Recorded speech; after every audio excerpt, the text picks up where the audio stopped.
How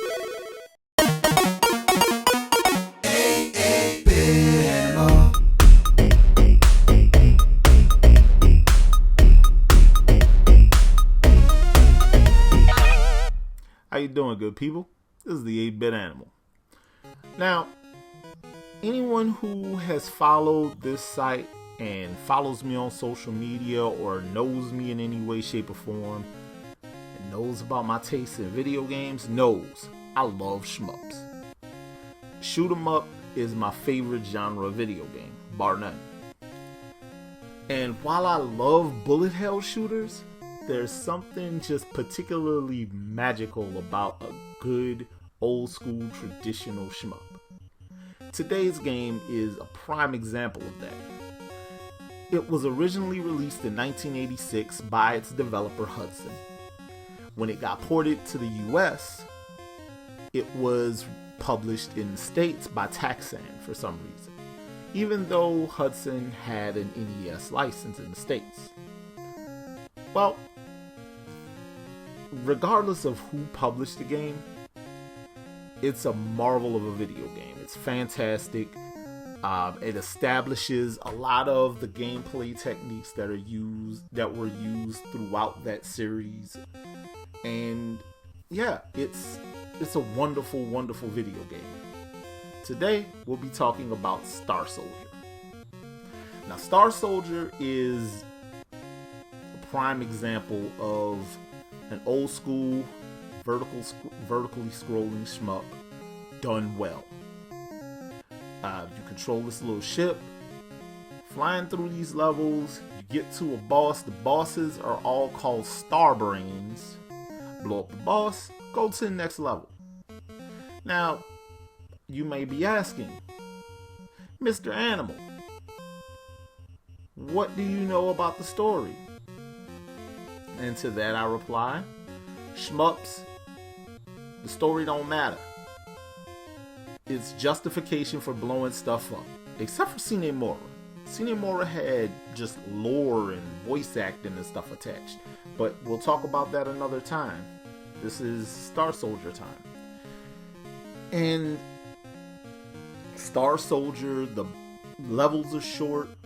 Boss fights they get bigger as the game goes on, and the music, power-up systems, everything works well in this game.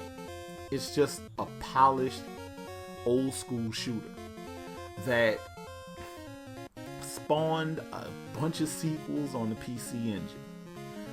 We all know that the PC Engine, while it was released here in the States as the TurboGrafx 16 by NEC, in Japan, that was Hudson's baby.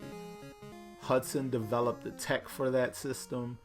Hudson developed the media for that, used for that system, the hue card. All of these things were Hudson's baby.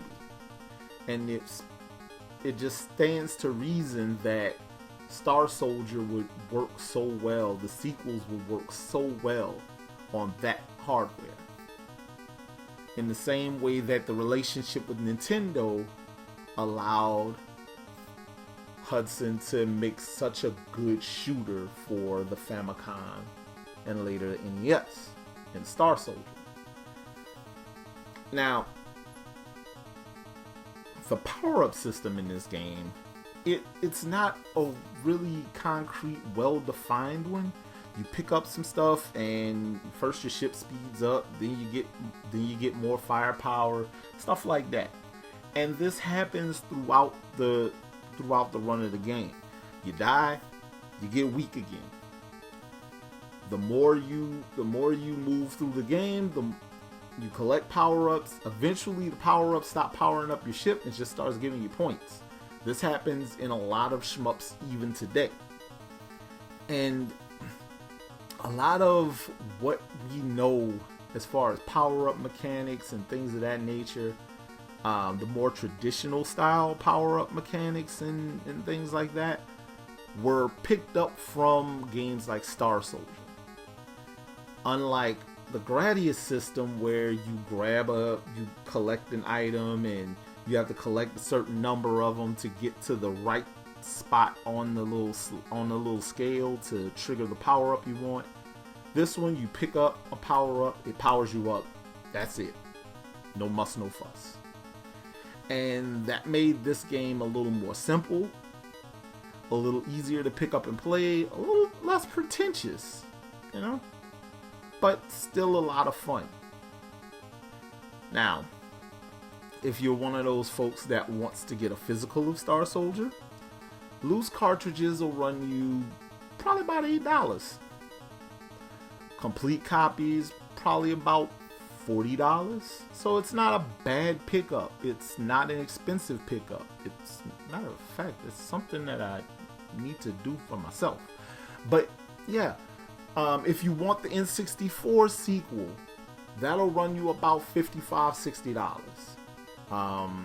Good N64 games that aren't like sports games or something like that, they usually tick a little higher in price. But for my money, the Star Soldier series, the games in that series are worth it, especially if you are an aficionado of shmups. And I can't recommend more to you, the shmup gamer, or one who's interested in it, to reach out and grab yourself a copy of Star Soldier. This has been the 8-Bit Animal. I'll catch you beautiful people tomorrow.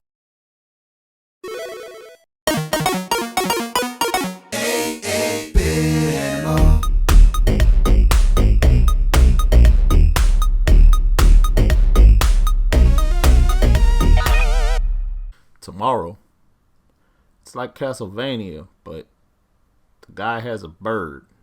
The bird's name is Curtis. Yes, Curtis the bird.